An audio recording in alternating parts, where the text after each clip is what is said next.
Hello everyone, and welcome to the ABC of Drawing. I'm Andrei Markov, and today we're going to discuss the art of sharpening pencils. From my experience, many beginners in graphic arts struggle with either not knowing how to sharpen pencils correctly or not wanting to invest too much time in it. That's why I've created this video to delve deeper into this topic. Let's explore the best ways to sharpen pencils. Let's begin with graphite pencils. It might surprise some viewers, as I'm certain many of you have thought, look how finely he sharpens his pencil. Later on, I'll demonstrate how a pencil is typically sharpened. Most people, including novice artists, use this common method, which has its own advantages. We'll discuss those in a moment. For now, let's concentrate on the pencil sharpening technique. The process is quite straightforward. You take a pencil sharpener, insert the pencil, and twist. This method is simple and widely used because it's how most people sharpen pencils. Although there are some nuances, we'll address them later in the video when we talk about colored pencils. Let's take a closer look at this sharpening method, which we could loosely term as the conventional way, though it's not entirely accurate. To employ this technique, you'll need a knife or blade. Personally, I prefer utility knives like this one, which I've featured in several of my videos. It's a regular utility knife that's readily available. I've chosen a more substantial and reliable version with a metal guide insert. You can easily replace the blade, which is cost-effective. For instance, a single blade lasts me about half a year, and a set of 10 blades costs roughly the same as this knife, which I've used for nearly 3 years. So, consider this tool for yourself. It's highly recommended if you're into graphic arts.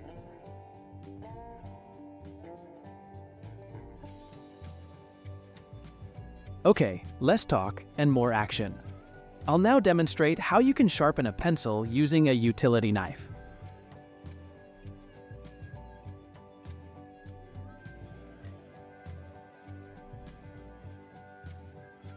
First, I'll show you how to sharpen a brand new pencil, and then I'll sharpen one that has already been used. To catch the shavings, you'll need something as simple as a piece of paper. I'll start with my first pencil, a 5B. I begin by trimming the wood with the knife and then proceed to sharpen the lead.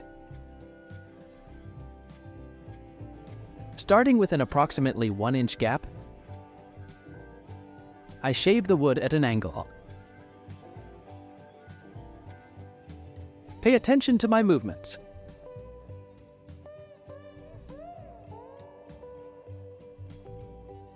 I recommend to use these corners for shaving the wood. You don't have to do it all in one go. You can make 2 or 3 passes, whichever is more comfortable for you. I hold the pencil in my left hand and the knife in my right. The movements are controlled by my left hand's fingers.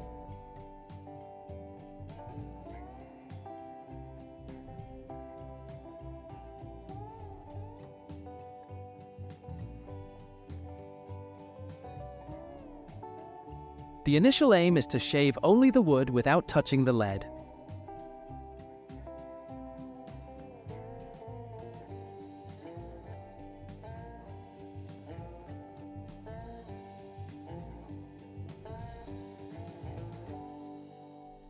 In the end, we achieve a point with 6 shaved edges. Initially, it might not look very neat, but you can make it look better. Ideally, the lead should protrude by about 1 inch. Now I'll go over the edges one more time. I need to make sure that these places are equally distant from each other.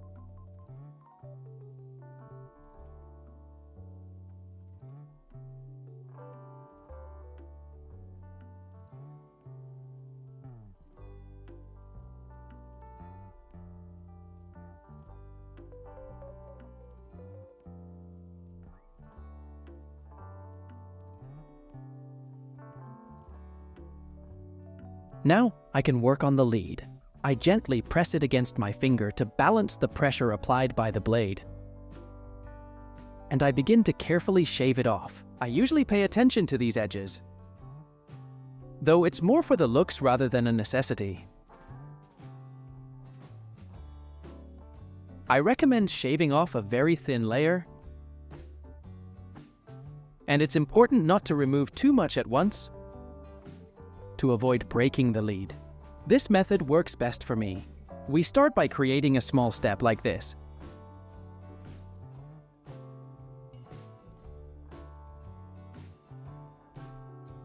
And then trim the lead along it.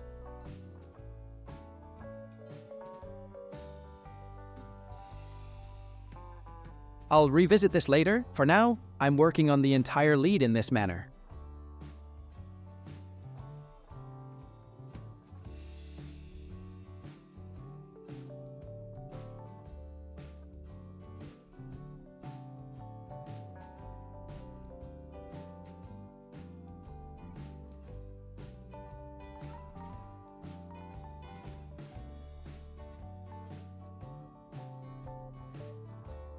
This is the current outcome.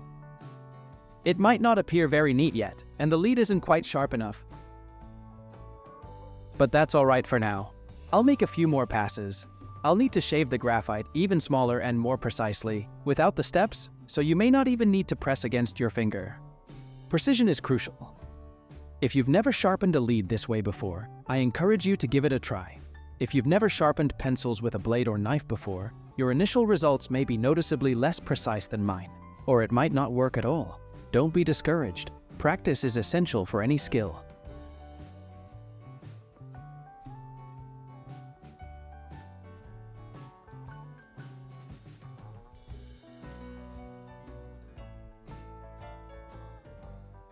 Let me show you a quick demo of how to sharpen a slightly dull pencil like this one. Basically, it's the same as before, but we'll do it a little more slowly. Since this pencil is harder, a 2B pencil, you'll have to put in a bit more pressure while sharpening the lead.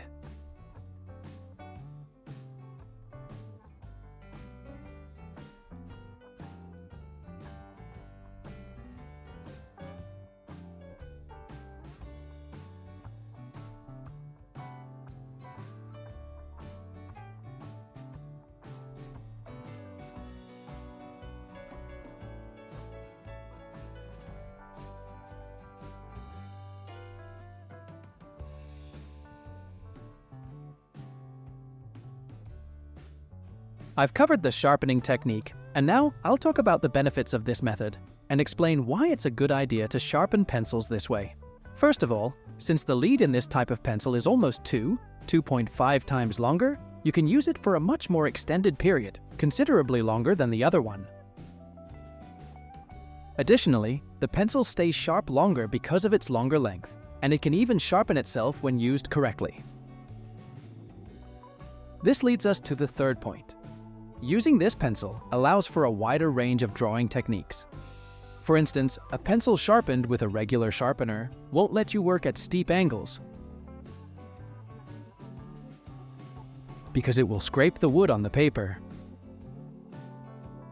However, with this method, these issues don't arise. By skillfully working, regularly switching sides, and rotating the pencil, it will keep its sharpness. You can also try this with the other pencil, but the effect will be less pronounced. These are the key advantages. A professional may certainly find even more benefits with this sharpening method, but I believe these reasons should be sufficient to convince you. There are a couple of downsides to this method. First, you'll need to learn how to sharpen a pencil this way, which can be a bit trickier than using a regular sharpener. The second drawback is the time it takes for sharpening. However, I can say that this is balanced by the fact that you won't have to sharpen your pencils as often. Now let's discuss colored pencils. Some of you might know that I use a sharpener to sharpen them. I'll explain why I prefer this method over using a blade. High-quality colored pencils are usually quite soft, and to maintain their shape, the lead is made rather thick. Let's compare the lead of a regular graphite pencil with that of a colored pencil. I'll also show another set of traditional pencils for reference.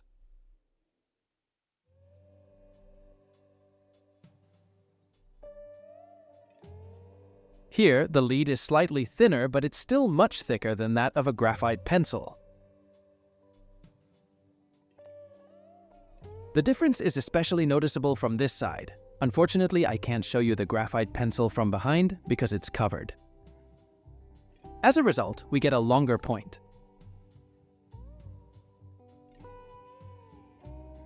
Almost similar to what you'd get with a blade, but slightly smaller. A compromise between the two. However, for colored pencils, this works just fine. In my experience, if the lead of a colored pencil is too long, it's prone to breaking easily. You can even break it in this state. As you can see.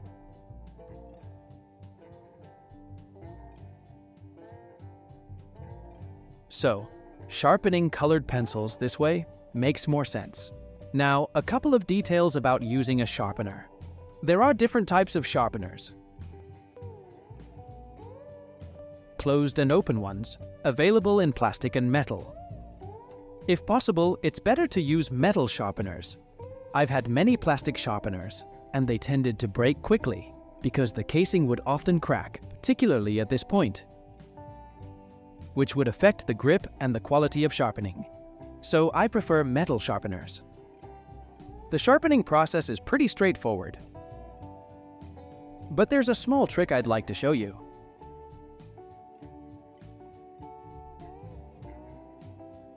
Sometimes, the sharpener doesn't shave the wood evenly, leaving some areas thicker and others thinner.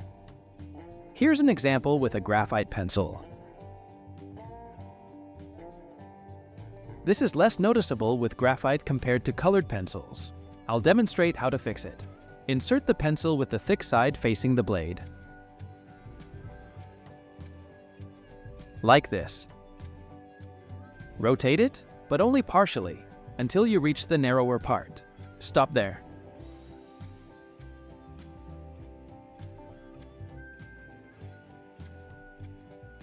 That's it. Sometimes, one attempt is sufficient, but more often, you might need to repeat this process a few times. That's the technique. That's all there is to it. I hope you found this video interesting and learned something new. That's it from me. I wish you good luck, creative success, and look forward to seeing you in future videos. Goodbye.